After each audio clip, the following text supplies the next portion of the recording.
(28이었던가) 예, 23 갈등의 기원. 아프리카의 에피크 쪽에는 재미있는 이야기가 내려오고 있다. 신이 한 쌍의 인간을 만들었을 때 인간은 낙원에서 평화롭게 살 수 있었다. 신은 먹을 시간이 되면 종을 울려서 인간에게 밥을 주고 모든 것을 완벽하게 해주었다. 그러나 인간은 이렇게 신에게 종속되는 것이 싫어서 낙원을 나가겠다고 선언했다. 하지만 신이 주는 혜택을 준 거부하면 인간은 낙원에서 쫓겨나는 것은 물론 영원히 살 수 있는 권리마저도 없어지게 된다. 인간은 결국 낙원을 나오는데 신에게 종속된 삶은 낙원이 아니라 감옥이라고 생각했기 때문이다. 그로 인간은 항상 선택의 기로에 놓여 있으며 이로 인해서 갈등을 겪게 된다. 부모로부터 독립할 것인가 아니면 항상 부모에게 의존하며 살 건가? 새로운 직업을 선택할 것인가 아니면 현재의 직업에 안주할 것인가?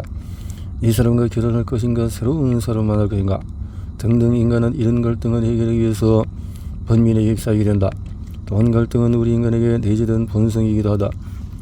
바로 이때는 인간에게 내재한 자아, 초자, 리더의 충돌로 인해서 인간은 피할 수 없는 갈등 상황에 놓인다고 보았다.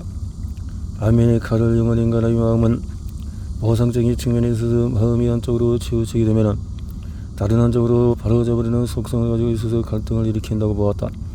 갈등은 프로이트가 말한 것처럼 인간 속성이 서로 충돌하는 것이 아니라 동료로 양앞뒷면처럼 양면성을 가진 인간의 속성 때문이라고 보았다. 반면에 에릭리스는 인간의 발달 단계를 8단계로 나누었는데 각 단계마다 발전하려는 힘과 이전 단계로 대응하려는 힘 간의 갈등이 일어난다고 보았다. 이렇게 학자들은 갈등의 원인을 서로 다르게 분석하고 있지만 갈등은 긍정적인 측면을 갖고 있다는 점에서 의견을 같이 한다. 자신의 변화를 원하지 않을 때 갈등이 생기는 법은 없다. 단지 현재의 상태를 고수하면 그만이기 때문이다. 그러나 항상 현재를 고수한다면 발전을 기대하기는 어렵다. 갈등은 바로 자신이 처한 상황에서 좀 더 나은 상태로 나아가려는 과정에서 선택의 문제를 고민할 때 생기게 된다. 만약에 부모에게 의존적인 자식이 있다고 한다면 그는 현재의 부모의 그늘에서 안전할지는 모르지만 넓은 세상으로 나가 많은 경험할 수 있는 기회를 박탈당한 것이다. 이때 그는 안전한 세상에서 머무를지 아니면 험한 세상으로 나갈지 선택의 기로에 놓이게 된다. 그러나 만약에 이런 갈등이 없다면 인간은 항상 정체된 상태에 머무를 수밖에 없는 것이다. 따라서 성숙과 발전은 우리 마음속에 존재하는 두 가지 반대되는 의견을 어떻게 통합하느냐에 달려있다. 만약에 갈등 상황을 피하려고만 한다면 그 다음으로 나아가기 어려우며 언제나 그 자리에 머무르게 될 뿐이다.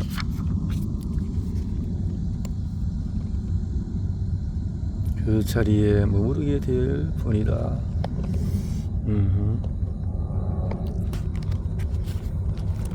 그래요. 자, 그러니까 이제 조금 피해서 저기를 피해서 자 여기서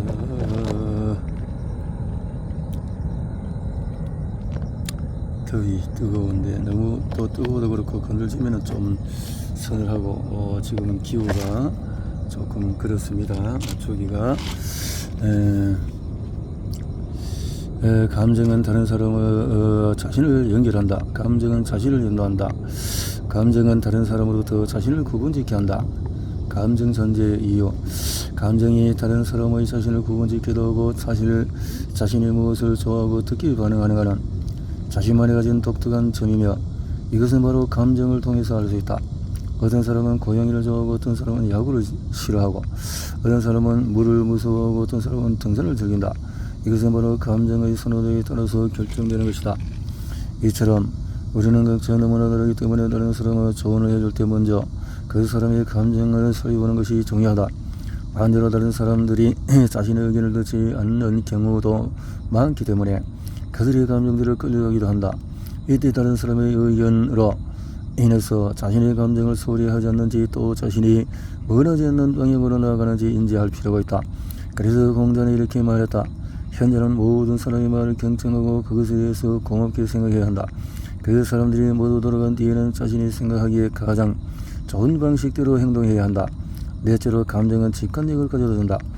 정신과에서 폭력적인 환자를 대할 때의 수칙이 있는데 그 중에는 치료자에 대한 느낌을 중요시하는 항목이 있다. 면담중에서 현질하던 환자가 갑자기 폭력적으로 표현할 듯한 느낌을 무시하지 말고 주의하라는 것이다. 자신이 어떤 감정을 느끼다면 상대방이 그러한 감정을 가진 경우가 많다. 그래서 환자의 폭력적인 분노감은 치료자에게도 느껴지는 것이다. 또한 좋지 않은 결과가 생겼을 때 처음부터 뭔가 마음에 내키지 않았다는 경험을 누구나 해보았을 것이다. 바로 직관적인 감정이 문제가 발생할 것임을 자신에게 알리는 것이다. 어떤 도움이 필요할 때 감정은 이것을 자신에게 알린다. 참을 수 없는 신체적인 고통이 병원에 찾아가게 하듯이 우울감 또는 불행감은 자신의 문제에 집중하도록 한다. 걱정이나 근심의 감정은 자신을 잘 보살피려는 신호이며 행복감은 자신이 뭔가 잘했다는 신호를 보내는 것이다. 우리는 지나치게 이성에 의존하는 경향이 있다. 하지만 우리는 감정이 주는 경고를 받을 때가 많다.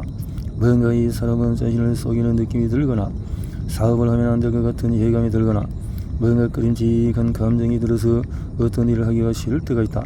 이는 감정이 가진 능력으로 감정을 시기하면 이런 감정의 좋은 기능이 나타날 수 있다. 그래서 하루에 5분이나 10분 정도 의자에 앉아서 또는 누워서 심호흡을 하며 감정을 시기하는 것이 좋다. 감정의 기능을 항상 자연스럽게 만들고 숙면을 취해서 항상 좋은 감정 상태를 유지하는 것이 바람직하다.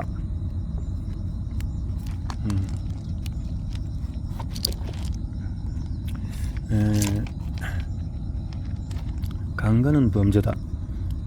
강간을 원적으로 처치할 수 있는 성욕을 해결하지 못한 남자가 성관계에 동의하지 않는 여성을 여성으로 성적인 만족을 얻기 위해서 저지르는 행동이라고 정의한다. 하지만 강간의 심리적인 원인은 본질적으로 성욕이 있는 것이 아니다. 그것은 분노 또는 공격성과 관련이 있다. 다시 말해서 강간은 성적인 만족을 위한 것만이 아니라 내면의 분노와 공격성을 성의 형태로 나타낸 하나의 폭력이다. 분노와 공격성을 표현하는 방편으로 강간 행위를 한다는 것을 뒷받침하는 사실은 다음과 같다. 강간 가해자의 3분의 1은 성폭행 시에 사정 또는 발기 장애를 보이며 성욕이 거의 없거나 아예 없는 상태에 있었다는 조사 결과가 있다. 성폭력 가해자들은 피해자에게 모욕을 주고 업신여기고 폭력을 가하는 것이 주 목적이다. 강간의 가해자들은 대부분 강하고 자신만만한 사람이 아니라 매우 심약하며 무능하고 침울한 성격을 가지고 있는 경우가 많다. 그들은 내적인 공허감을 메우기 위해서 자신의 남성성을 과시하고 확인하고 싶은 공상을 행동으로 옮겨가자 그러한 폭력을 행사하는 경우가 많다. 강간은 궁극적으로 한 개인의 내적이고 사적인 공간을 침범하는 범죄다. 강간은 성적인 행동이 아니며 폭력이자 테러이며 굴욕감을 주는 범죄다. 강간은 희생자에게 정신과적인 응급 상황으로서의 심리적인 응급처치가 요구되며 오랜 기간 후유증을 이야기하는 성적 학대의 한 형태다. 강간은 피해자에게 압도적인 공포와 심각한 무기력을 느끼게 하고 치욕스러운 느낌을 주며 그것이 누구 때문인지 모르는 혼란을 가져다 준다. 여성이 영어 남성을 평생 믿지 못하게 되고 성관계는 자신에 대한 불이라는 착각을 하게 된다. 하지만 상담을 통해서 그 사건은 당신의 탓이 아니라는 점을 강조해야 한다. 그들은 밤에 외출을 해서 그렇다고 생각하고 가해자를 집안에 들인 것에 대해서 자책감을 가진다.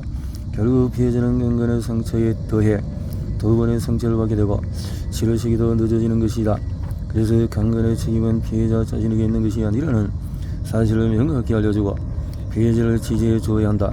강간은 가해자에게 전적인 책임이 있고 가해자가 모든 책임을 져야 한다는 인식을 심어주어야 피해자가 불필요한 죄책감이나 자책감에서 벗어나 다시 사회로 나갈 수 있게 된다.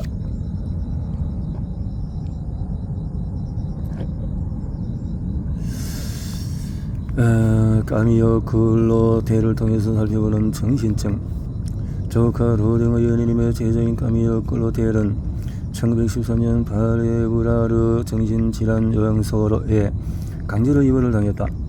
그녀의 증상은 피해망상증이 많았는데 대중에 관계했던 로댕과 관련된 내용이 많았다. 그녀는 로댕의 치밀한 계획 아래 나의 작품을 가로채고 그들의 치러야 벌을 이 감옥에서 내가 대신하고 있다. 이 모든 것은 악마 같은 로댕의 소행이다라고 즐겼다. 그녀는 로댕의 그늘 아래서 빛을 발하지 못했지만은 그녀 자신도 독창적인 예술성을 가지고 있던 훌륭한 예술가였다. 그녀는 정신질환으로 30년간 요양소에 머물다가 그곳에서 사망했다. 까미어 클로델의 증상으로 볼 때 그녀는 조현병을 앓고 이뤘던 것으로 추정된다. 그렇다면 그녀는 왜 30년간이나 정신질환 요양소에 갇혀 있었을까? 가장 큰 이유는 정신과 약물이 그녀의 사후에 개발되었기 때문이다. 일부에서는 로댕의 연모와 가족의 무관심, 가부장적인 남성 사회의 희생양으로 그녀가 정신병을 얻었고 혹은 정신병으로 오인이 되어 30년간이나 입원했다고 생각한다. 그러나 정신과 전문의로서 그녀의 증상을 살펴보면 그녀는 전형적인 조현병 증상을 보이고 있다. 그녀는 나이가 들어서는 병원에서 자신의 음식에 독을 넣는다고 자신이 직접 요리를 해서 먹게 되었다.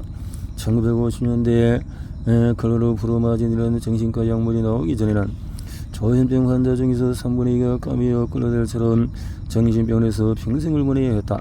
1900년대에 초에 프로이트의 정신분석들은 등장하며 체문제법, 사유현상의 면담치료법과 정신분석적인 이론을 선보였지만 이것은 신경증, 노이로제 같은 가벼운 정신질환에 적합한 치료법이다.